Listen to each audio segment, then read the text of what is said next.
شروع اللہ تعالیٰ کے نام سے جو بڑا مہربان اور نہایت رحم کرنے والا ہے۔ السلام علیکم ورحمۃ اللہ وبرکاتہ۔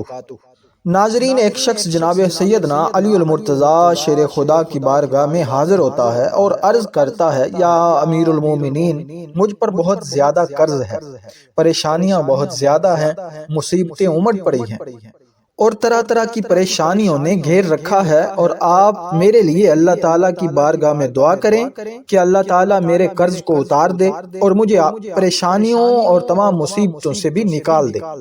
یہ ایسی بارگاہ ہے کہ دنیا جہاں کی دونوں موتی یہاں سے ملتے ہیں، دنیا چاہیے یا آخرت، اللہ تعالیٰ اس بارگاہ سے ضرور دیتا ہے۔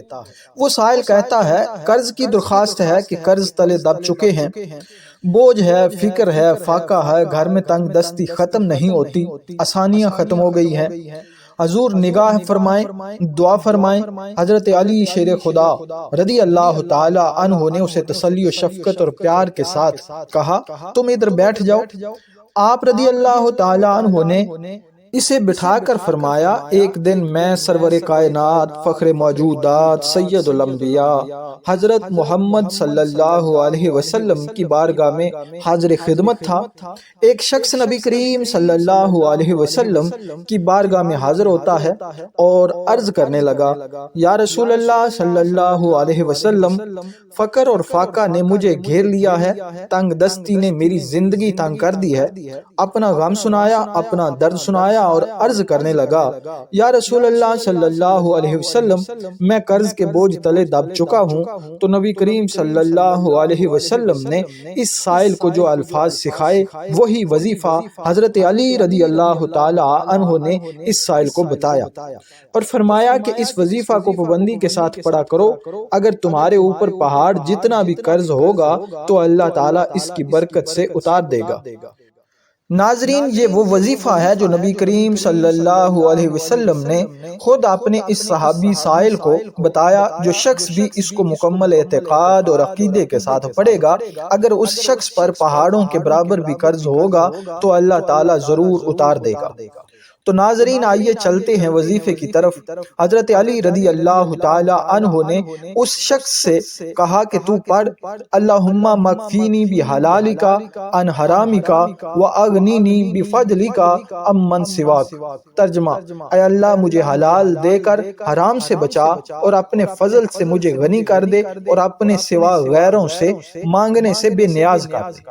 ناظرین، ان لفظوں کو اگر آپ غور سے پڑھیں تو آپ کو لطف آئے گا۔ اے اللہ میری حلال سے کفایت کر، اور کفایت کا معنی یہ ہوتا ہے کہ مجھے اتنا دے کہ میری نظر کسی کی طرف پڑے ہی نہ، اور آگے فرمایا کہ مجھے حرام سے بچا، اور اس کے بعد تو اور کمال کی بات ہے، اے اللہ مجھے پتا ہے کہ تیرے فضل کے علاوہ کوئی غنی نہیں ہو سکتا۔ ناظرین، صرف محنت سے رزق نہیں ملتا۔ آپ نے چار چار نسلیں دیکھی ہوگی جو محنت کر کر کے تھک جاتے ہیں لیکن تنگ دست ہی رہتے ہیں۔ محنت شرط ضرور ہے لیکن غنی بندہ اللہ تعالیٰ کے فضل سے ہی ہوتا ہے۔ اور اس دعا کے آخر میں اور ہی لطف کی بات ہے، سنیے اور لطف اندوز ہوئیے۔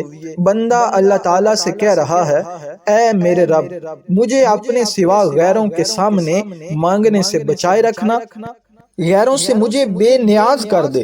اس دعا کے پڑھنے والے پر اگر پہاڑوں جتنا بھی قرض ہوگا تو اللہ تعالیٰ ضرور اتار دے گا۔ اس کو اپنے وظیفے کا حصہ بنا لیں اور 1 سال تک کم از کم ضرور پڑھیں، اور اس دوران دیکھیں گے اللہ تعالیٰ کی مہربانیاں کیسے آپ پر ہوتی ہیں۔ ناظرین، اس دعا کو صبح و شام 100 مرتبہ پڑھیں، ورنہ کم از کم 7 مرتبہ صبح و شام ضرور پڑھنے کا معمول بنا لیجئے۔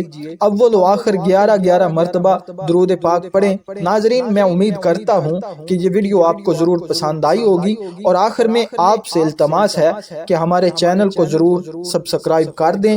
ملتے ہیں اگلی ویڈیو میں، تب تک کے لیے اجازت دیجیے۔ اللہ حافظ۔